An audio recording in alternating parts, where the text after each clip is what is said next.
Hello, St. John Baptist Church. Once again, this is Al McClaney with a weekly stewardship video. And before we get started, let me read the disclaimer. No advice should be seen as recommendations. I'm not a licensed financial advisor and is for educational purposes only, because in this particular video, you will hear me mention a couple of exchange traded funds we get to later. And also, if I ever recommend different resources, I'm not getting any type of financial arrangement from that. I just think they're good resources. So this week's video is regarding leaving a legacy. And I want to start with a quote from Warren Buffett. It says, "Someone's sitting in the shade today because someone planted a tree a long time ago." And that was Warren Buffett. And you see the illustration here is of a tree. And what inspired me to do this was inspired by my cousin Shelby, and who was inspired by my mom, Betty McClaney. And so my cousin Shelby wrote a essay for her college entrance, and she let me read it, and it brought tears to my eyes. It's called "Slow Down, Shelby." And I'm going to read just a portion, and then we'll end a section also with a portion. So the section I'll read, it says, "Personally, Auntie Betty," and my mom is Betty McClaney, she referred to as Auntie, "cultivated my self-confidence dating all the way back to the third grade. Struggling, stumbling over words, she taught me tracking techniques to overcome my challenges. Even more, she would require me to read aloud to her, making me repeat sentence after sentence in order to perfect my pronunciation and build my confidence. Between sessions, she would urge me to pray about it, reminding me that I needed to work when somebody else was watching. For faith without works is dead." Ultimately, Auntie Betty helped me increase my reading level from first to third grade within mere weeks. And her sister, my Aunt Diane, said, she worked with Shelby for a couple of weeks. She said, I don't know what she did. She came back and she was reading much better level. And so my mom went on, some of you know, to be with the Lord April 11th, 2019, and she was a first grade teacher. And I thought about the scripture, Proverbs 13:22, "A good person leaves an inheritance for their children's children." And this is talking about planting that tree that one day someone else will enjoy and sit under the shade. Because my mom, you can see here on the left, Betty McClaney, was a first grade teacher, but who she was influencing and leaving a legacy, my cousin Shelby, is actually her great aunt. So we're talking children's children. And so, of course, my mom left a legacy in me, which is, I would like to think, I get her. I wanted to be generous from her as well as an encourager. And then I thought about my mom. She always enjoyed being a first grade teacher. 1 Peter 4:10 in the Living Bible says, "God has given each of you some special abilities. Be sure to use them to help each other, passing on to others God's many kinds of blessings." And if you go further up in that scripture, because I always like to read scripture in context, from 1 Peter 4, starting verse 8 in the NIV, it says, "Above all, love each other deeply, because love covers over a multitude of sins. Offer hospitality to one another without grumbling." And here's verse 10. "Each of you should use whatever gift you have received to serve others as faithful stewards of God's grace in its various forms." So that's what inspired the Leave a Legacy uh, teaching that I'm doing now. So you can see Deuteronomy 6, 5, and 7 in the Living Bible says, "You must love him with all your heart, soul, and might." And here's the part of emphasis I want to put on. "And you must think constantly about these commandments I am giving you today. You must teach them to your children and talk about them when you are at home or out for a walk, at bedtime, and the first thing in the morning." So it's talking about leaving a legacy, and it doesn't have to be your own child. So I pose the question to you, what are you leaving as a legacy? And you may say, "Well, Al, I haven't been doing anything."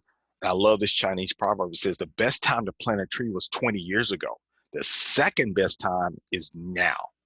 The second best time is now. And just how I began this part reading from Shelby's essay, "Slow Down, Shelby," I want to end this way. Quote from Shelby: "Given that I have the potential to impact the world, thanks to standing on the shoulders of the giant that is Auntie Betty. Thanks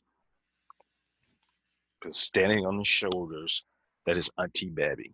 And so thank you, Shelby, for inspiring this lesson about leaving a legacy.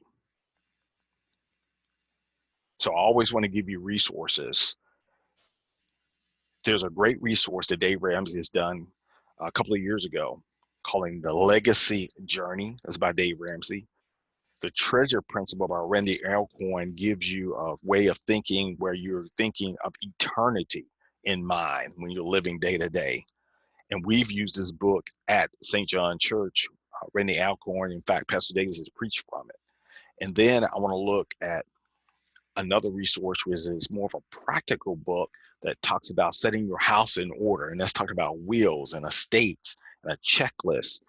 One of the things that the African-American community, we do not do very well is leaving inheritance, whether it be financial or wisdom.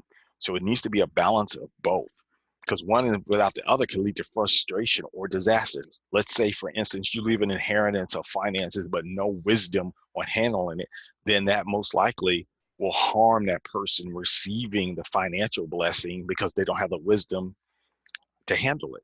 Or let's say you leave wisdom with no financial blessing. That could be frustrating because you give them all this wisdom about how to handle money or how to handle your life, and you don't have the financial resources behind it. That also could be frustrating. So I want to say you should concentrate on both. And just as the scripture says, the best time to plant a tree was 20 years ago. The second best time is now. So remember, when we're talking about leaving an inheritance to your children's children, we're talking about wisdom, financial resources, anything, or like my mom did, leaving that inheritance of wisdom and encouragement that she did for my cousin Shelby. So let's take a look at the market this week, because this could help you when it comes to leaving a financial inheritance, or taking these videos and sharing them with someone you know that is younger or even older. It's never too late to start leaving that inheritance of wisdom or finances. So this week's earnings for December 7th, we're starting to wind down, as you've seen in previous videos, where we're getting into slower part of companies reporting because it's near the end, but there's still some good ones here that we can judge what's going on in the economy. Also, it could give you an opportunity to look at those, and maybe you want to invest in them currently or look at them for the future. As always, remember, do your own research.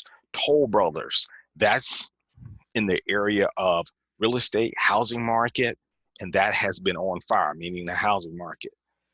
AutoZone has been doing very well, as a lot of people are now using the time to work on their cars.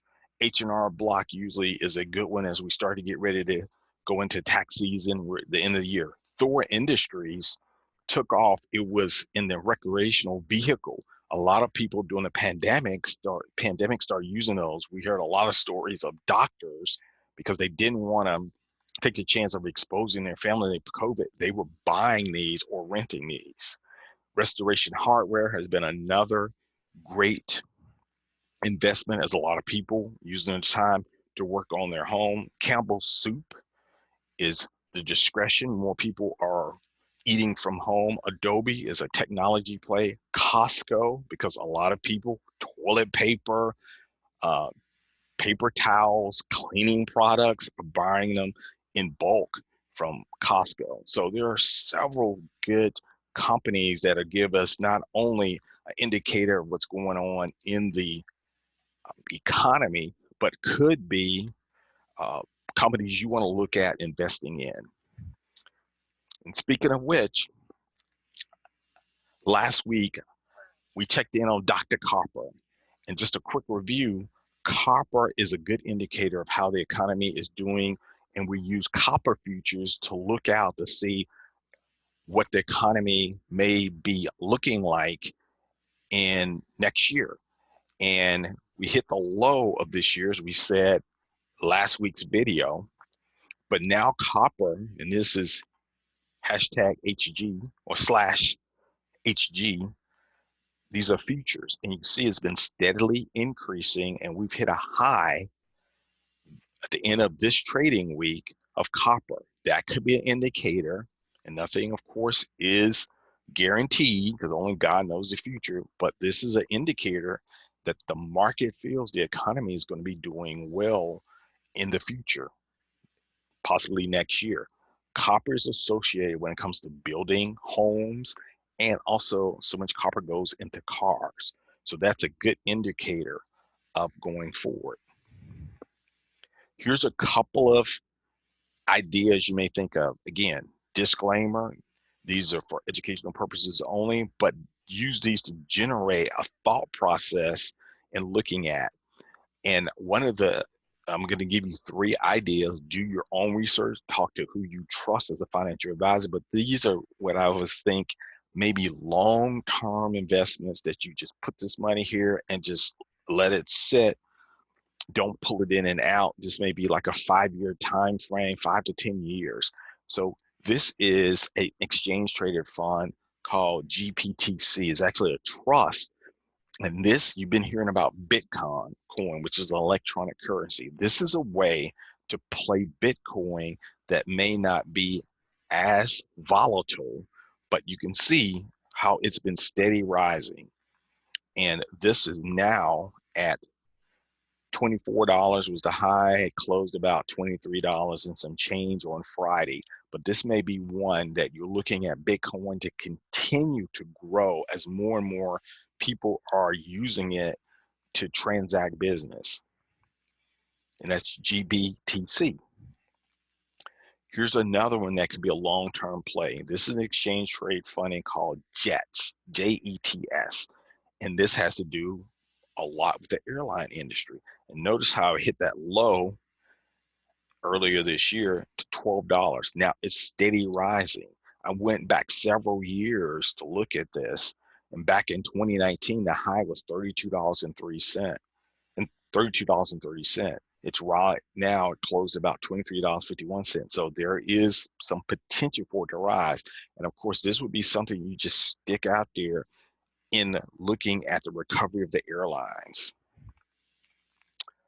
The final one I have is IDNA. And this is a way, this is in the genomics area or health, and it's a way of playing the geriatric area of health. And this invests in a lot of companies that are doing research or providing medical supplies to the 65 and older. Again, this was at $22 back in April of this year. It's now grown back up to $46. Once again, think of these type of investments are investments that you're looking at long term, like 5 years. You're just going to put it out there. If you don't want to do an exchange for any fund, you can do a Google search or do whatever your favorite search engine is to look at a mutual fund that invests in these areas. For instance, there are mutual funds that specifically target airlines, or you can do travel and leisure. And what you're looking at doing is those areas that have been beaten up, but you know they will recover, but it just takes some time to recover. So just a thought process in doing that. As we always end, we'll look at the market itself, how it ended the week. And this is the S&P 500, SPY. It hit a high of $369.85. Again, this is an exchange traded fund. And you know we hit records in the last couple of weeks of the Dow. So the market is recovering. The economy is still shaky as Congress looks at passing a bill for stimulus. I would say that if that does pass, we may get what we call a Santa Claus rally. And that's why I put this all the way back. Normally I just do this 6 months or year to date. I took this chart all the way back to 2019. And this is around the time in December, what we call the Santa Claus rally. Those of you who were back in 2019 know that was a rough time, or this was 2018, when we had that big dip. And then from there, we took off, and some could consider that's part of the Santa Claus rally. And then in 2019, you can see we start taking off a little bit. That's called a Santa Claus rally. There is expectation based on a lot of market researchers who are looking at the economy, saying that they expect the American people to really buy a tremendous amount during this holiday, Christmas holiday. Same thing with QQQ was a technology. I went all the way back 2018. You see around the time, a certain time during December and Christmas, we started getting that rally. Same thing happened December of last year. We started getting a rally. There's expectation that we will get it this year. And the reason why I have you looking at those other investments that you would look at maybe beating up industry is because there is a theory out there that there's so much pent up demand where people have not gone anywhere, seen, been to restaurants, not been traveling, that will hit next year, and we'll possibly get some momentum from the Santa Claus rally and start really seeing an increase next year. It is set up for that to happen. Pent up demand plus having a vaccine, these all add up to possibly having a good year in the market. As I always say, I cannot predict the future, only God can, but there seems to be a lot of things that if you're using that as your theory to go on, I can't say that's unreasonable.